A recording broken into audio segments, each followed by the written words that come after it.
Hi, welcome to the squad. This is Code.io. So போன episode of the react சீரீஸில் வந்து ஒரு trivia question கேட்டிருந்தேன். என்ன அப்படின்னா, ஒரு ஃபுட்டர் காம்பனண்ட் ஒன்று கிரியேட் பண்ணி அதை வந்து எப்படி ஆட் பண்ணுவீங்க அப்படின்னு சொல்லி கேட்டிருந்தேன். அதில் இருக்கிற கண்டென்ட்டோ அதோட ஸ்டைலோ இப்போ நம்மளுக்கு முக்கியம் கிடையாது. அது சின்டாக்டிக்கலாக உங்களுக்கு அது பண்ண தெரியுதா அப்படிங்கிறது மட்டும்தான். ஸோ அதை எப்படி பண்ணணும்னு பார்த்துருவோமா? நம்ம எஸ்ஆர்சி ஃபோல்டருக்குள்ளே ஒரு ஃபைல் கிரியேட் பண்ணுறோம். அந்த ஃபைலுக்கு வந்து ஃபுட்டர் அப்படின்னு சொல்லிட்டு பேர் வைக்கிறேன். footer.jsx. ஓகே, JSXனா JavaScript XML ஆல்ரெடி சொன்னது தான். ஓகே, ஸோ இதுக்குள்ள ஃபர்ஸ்ட் வந்து ஒரு JavaScript ஃபங்க்ஷன் எழுதுறோம். ஸோ ஃபங்க்ஷன் ஃபூட்டர் அண்ட் இதுக்குள்ள ஒரு ரிட்டர்ன் ஸ்டேட்மெண்ட் ஆப்வியஸ்லி இருக்க போகுது. அண்ட் இந்த ரிட்டர்ன் ஸ்டேட்மெண்ட்ல என்ன பண்றோம்னா HTML நம்ம டைரெக்டாக எழுதலாம். அண்ட் ஃபுட்டர் அப்படின்னே சொல்லிட்டு ஒரு இது இருக்கு, டேக் இருக்கு.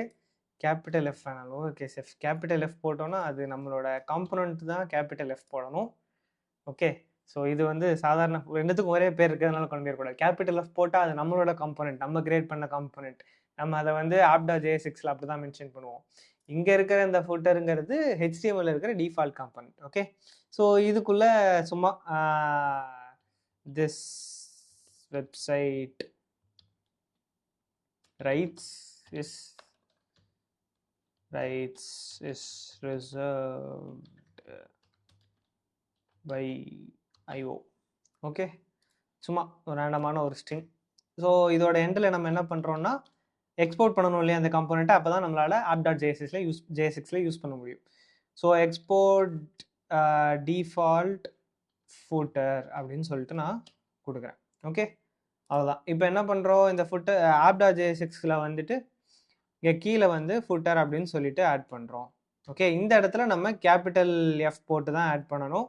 ஏன்னா நம்ம கிரியேட் பண்ண காம்பனண்ட் எப்பயுமே வந்து நம்ம கேபிட்டல் லெட்டரில் ஸ்டார்ட் பண்ணி கிரியேட் பண்ணுறது வழக்கம் இல்லையா. ஸோ அதனால் அண்ட் நீங்கள் போட்ட உடனே அது தானாகவே இந்த ஃபுட்டர் காம்பனண்ட்டை ./footer அப்படிங்கிற ஃபைல்லேருந்து எடுத்துக்குது. ஓகே, ஸோ இவ்வளோதான், சிம்பிளான விஷயந்தான். ப்ரௌசரில் பார்த்தீங்கன்னா இந்த this website is reserved by ஐஓன்னு சொல்லிட்டு தானாக ஆட் ஆகிடுச்சு. ஓகே, இப்போதைக்கு பார்த்தோன்னா இது எல்லாமே நடுவில் இருக்குது. ஸ்டைலிங் எதுவுமே அப்ளை ஆகலை இல்லையா. ஸோ ஸ்டைல்ஸ் எப்படி ஜாவாஸ்கிரிப்டில் ரியாக்டில் அப்ளை பண்ணலாம் அப்படிங்கிறது தான் இந்த வீடியோவில் நம்ம பார்க்க போகிறோம். ஓகே, ஸோ ஸ்டைல்ஸ் இன் ரியாக்ட். ஸோ ஃபஸ்ட்டு வந்து என்ன பண்ணலாம் அப்படின்னா, இந்த கோர்ஸ் இருக்கு இல்லையா, கோர்ஸ் காம்பனண்ட் கிரியேட் பண்ணுவோம் இல்லையா, இதுக்கு நம்ம ஸ்டைல்ஸ் அப்ளை பண்ணுவோம். ஓகேவா. ஸோ இப்போ இந்த இடத்துல பார்த்தீங்கன்னா டிவ் இருக்குது. ஓகே, ஸோ இந்த டிவ்வுக்கு நம்ம ஸ்டைல் அப்ளை பண்ண முடியும். எங்கே அப்ளை பண்ண போகிறோம், சிஎஸ்எஸ் எங்கே எழுத போகிறோம் அப்படின்னு பார்த்தீங்கன்னா, நம்ம சோர்ஸில் index.cssன்னு ஒரு ஃபைல் இருக்கும். அதுக்குள்ளே போய் பார்த்தீங்கன்னா ஆல்ரெடி நிறைய கோடு வந்து ஆல்ரெடி எழுதி வச்சுருப்பாங்க. இது வந்து டிஃபால்ட்டாக இருந்தது. இது எல்லாமே வந்து நம்ம இப்போ delete பண்ணிடலாம். ஓகே, delete பண்ணோன்னு பார்த்தீங்கன்னா எல்லாம் நடுவில் போயிடுச்சு. சரி, இப்போ நம்ம இதில் என்ன பண்ண போகிறோம், சும்மா div அப்படின்னு போட்டு நான் கோடு எழுதுறேன், சிஎஸ்எஸ் எழுதுறேன். இப்போ இதில் என்ன பிரச்சனைனா, நீங்கள் எந்த டிவ்வாக இருந்தாலும் இது வந்து அப்ளை ஆயிரும். ஓகே, ஒரு பர்டிகுலர் டிவ்னு சொல்ல முடியாது. இப்போ நம்ம வந்து கோர்ஸில் ஒரு டிவ் வச்சுருக்கோம். பட் இந்த index.htmlலையும் இந்த ரூட்டே ஒரு டிவ்ல தான் இருக்குது. ஸோ இந்த மாதிரி தனித்தனியாக நம்ம ஒரு எலமெண்ட்டோட டேக் வச்சு பண்ணக்கூடாது இல்லையா. யூஸ்வலாக எப்படி பண்ணுவோம், ஒரு கிளாஸ் வச்சு அந்த கிளாஸோட நேம் யூஸ் பண்ணி நம்ம சிஎஸ்எஸ் எழுதுவோம். ஸோ அதே மாதிரி இங்கேயும் நம்ம கிளாஸ் எழுதலாம். Class is equal to card அப்படின்னு சொல்லிட்டு வைக்கிறேன். ஓகே, எதுக்கு கார்டுன்னு வைக்கிறேன்னா, இப்போ நம்ம ஒரு அமேசான் போகிறோம்னு வச்சுக்கோங்களேன், அதில் ஒரு தனித்தனி ப்ராடக்ட்டும் ஒரு கார்டு ஃபார்மேட்டில் இருக்கும் இல்லையா. ஸோ அதுக்காக இந்த கார்டு அப்படின்னு சொல்லிட்டு வைக்கிறேன்.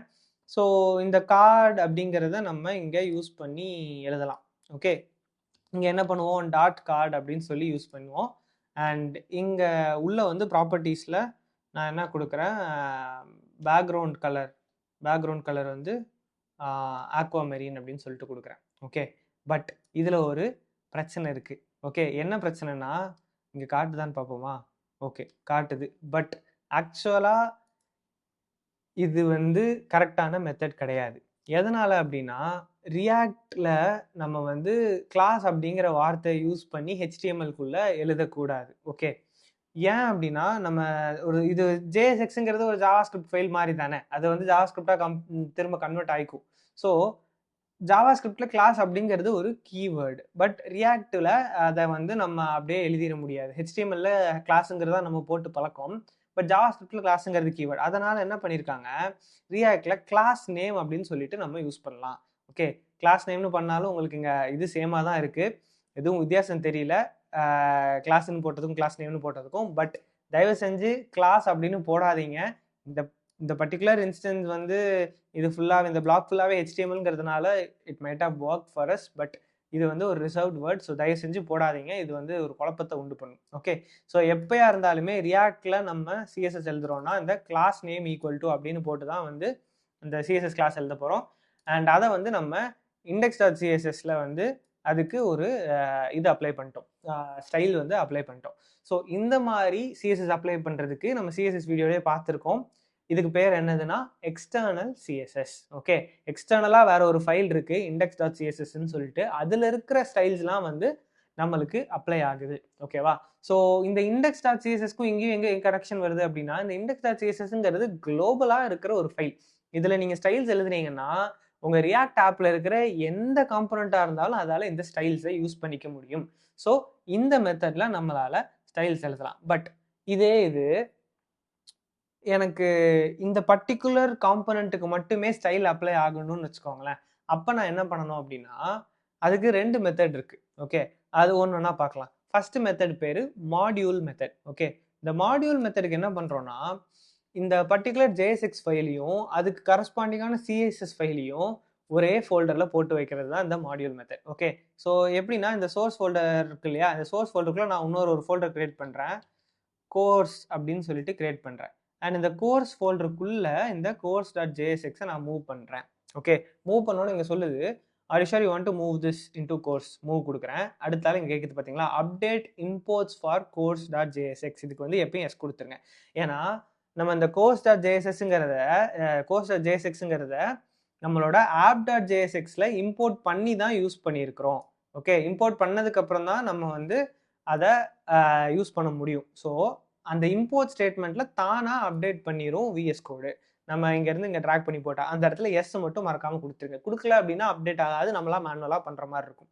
ஓகே, ஸோ அப்டேட் ஆகிடுச்சு, இங்கே இருக்குது. இப்போவும் பார்த்தீங்கன்னா அங்கே இருக்கிற சிஎஸ்எஸ் வந்து ஒர்க் ஆக தான் செய்யுது. ஏன்னா இது வந்து குளோபலாக எழுதுனதுன்னு சொன்னேன். ஸோ எல்லா இடத்துலையுமே ஒர்க் ஆகும். ஸோ நம்ம என்ன பண்ணலாம், இதை வந்து கமெண்ட் பண்ணிக்கலாம். ஓகே, கமெண்ட் பண்ணியாச்சு. இப்போ நான் வந்து இந்த கோர்ஸ் அப்படிங்கிற ஒரு ஃபோல்டர் கிரியேட் பண்ணியிருக்கோமா, மாடியூல். இந்த மாடியூலுக்குள்ள இன்னொரு ஃபைல் கிரியேட் பண்ணுறேன். அதுக்கு பேர் course.module.css.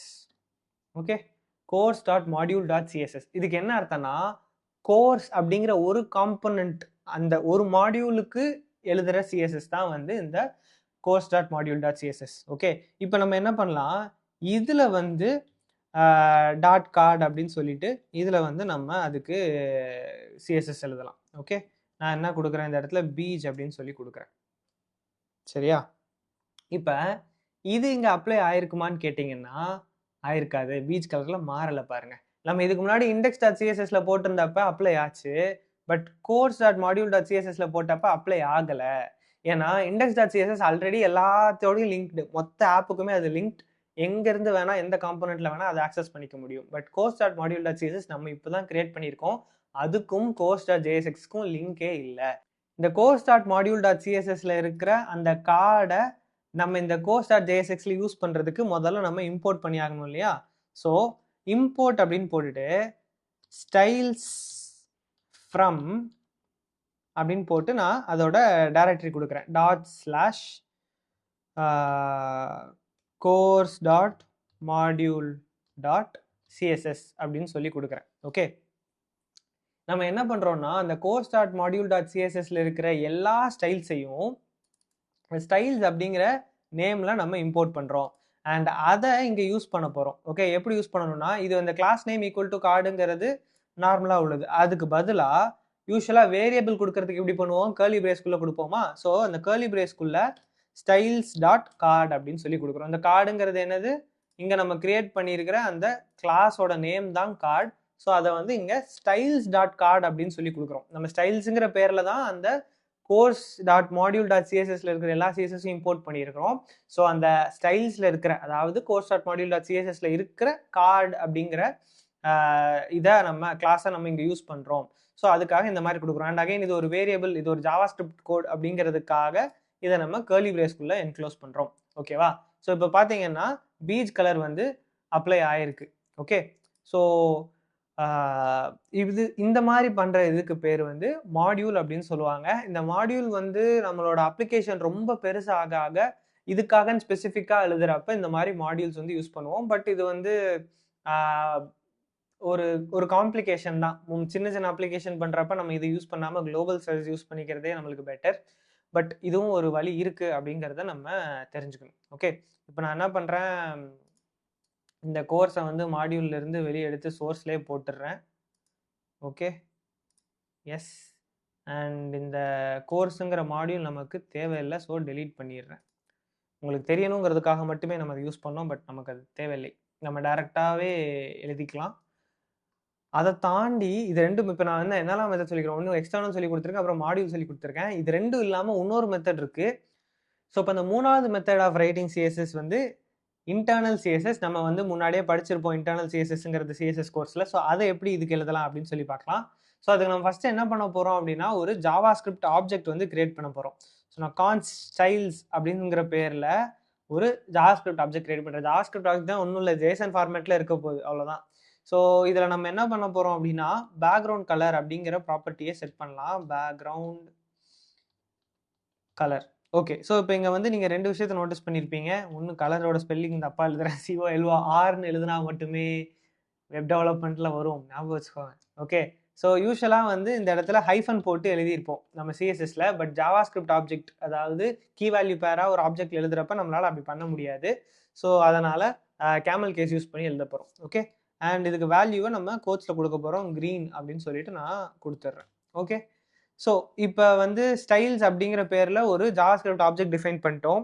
இப்போ அதை இங்கே எப்படி அப்ளை பண்ணணும்னா, இந்த class name equal to styles dot card அப்படிங்கிறது ஒர்க் ஆகாது.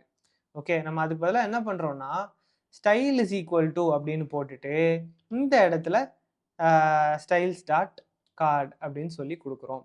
ஓகே, ஸ்டைல்ஸ் டாட் கார்டுலாம் கிடையாது, வெறும் ஸ்டைல்ஸ் மட்டும்தான். ஓகே, இங்கே கார்டுலாம் இல்லைல்ல, ஸ்டைல்ஸுங்கிற பேரில் தானே இது பண்ணியிருக்கோம். ஸோ இதுக்குள்ளே என்ன இருந்தாலும் அது அப்படியே தான் வரப்போகுது. நீங்கள் பார்த்தீங்கன்னா க்ரீன் கலரில் பேக்ரவுண்ட் வந்து மாறிடுச்சு. ஸோ இதுக்கு பேர் என்னன்னா இன்டர்னல் சிஎஸ்எஸ். இந்த ஜேஎஸ்எக்ஸ்குள்ளேயே வந்து நம்ம இன்டர்னலாகவே வந்து ஸ்டைல்ஸை டிஃபைன் பண்ணி அங்கேயே எழுதிக்கலாம். ஸோ இப்போ ஒரு சின்ன காம்பனண்ட்டாக இருக்குது அப்படின்னா அதுக்கு தேவையான எல்லா சிஎஸ்எஸும் வந்து நம்ம அதுக்குள்ளேயே எழுதிக்கிறது ஈஸி. பட் இதில் நீங்கள் நிறைய ஸ்டைல்ஸ் எழுதுனீங்கன்னா காம்ப்ளிகேட்டடாக ஆகும் இந்த ஃபைல் பார்க்கறதுக்கு. பட் ஒரு சின்ன விஷயங்கள் கொஞ்சம் தான் இருக்குது, ஒரு 2-3 ப்ராப்பர்ட்டி தான் இருக்குன்னா நீங்கள் இந்த மாதிரி இன்டர்னலாக இதுக்குள்ளேயே வச்சு எழுதி முடிச்சுக்கலாம். ஓகே, ஸோ இதுதான் வந்து ரியாக்டில் சிஎஸ்எஸ் வந்து இந்த மாதிரி 3 டிஃப்ரெண்ட் டைப்ஸாக வந்து நம்மளால் பண்ண முடியும். ஸோ இது உங்களுக்கு புரிஞ்சிருக்கும் அப்படின்னு சொல்லிட்டு நினைக்கிறேன். இதுக்கு வந்து ஒரு சின்ன ட்ரைட் அவுட் கொஸ்டின் உங்களுக்கு கொடுக்குறேன், நீங்கள் அதை சால்வ் பண்ணுங்கள். என்னன்னா நம்மளோட ஒரு டிவ் இருக்குது, அந்த டிவ்வுக்கு வந்து குளோபலாக, அதாவது இண்டெக்ஸ் டாட் சிஎஸ்எஸ்ல எப்படி நீங்கள் சிஎஸ்எஸ்ல எழுதுவீங்க, அந்த கிளாஸோட பேர் வந்து லெட்டஸே புக் அப்படின்னு வச்சுக்கோங்களேன். அந்த புக் கிளாஸை இங்கே எப்படி இன்க்ளூட் பண்ணுவீங்க அப்படிங்கிற அந்த லைனை வந்து கீழே கமெண்ட் பண்ணுங்கள். அண்ட் நெக்ஸ்ட் வீடியோவில் நம்ம இதை வந்து ஒரு நெக்ஸ்ட் ஸ்டெப்புக்கு நம்ம போவோம். ஸோ என்னன்னா, இப்போ அந்த புக்குன்னு சொல்லிட்டு சும்மா ஒரு கோர்ஸுங்கிறது சும்மா ஒரு இதாக தானே இருக்குது. ஸோ அந்த கோர்ஸை ப்ராப்பராக ஒரு கார்ட் ஃபார்மேட்டிங்கில் கொண்டு வந்துட்டு மல்டிபிள் கார்ட்ஸ் எப்படி ஒரே இதில் வைக்கலாம் அப்படிங்கிற அந்த காம்பனன்ட்ஸை வந்து ரெப்ளிகேட் பண்ணுறது, அண்ட் அந்த காம்பனன்ட்ஸ்க்கு வேறு வேறு வேல்யூ எப்படி வைக்கலாம், இது எல்லாமே வந்து அடுத்த வீடியோவில் பார்ப்போம். ஸோ இந்த ரைட் அவுட்கான ஆன்சரை கீழே கமெண்ட் பண்ணுங்கள். தடா.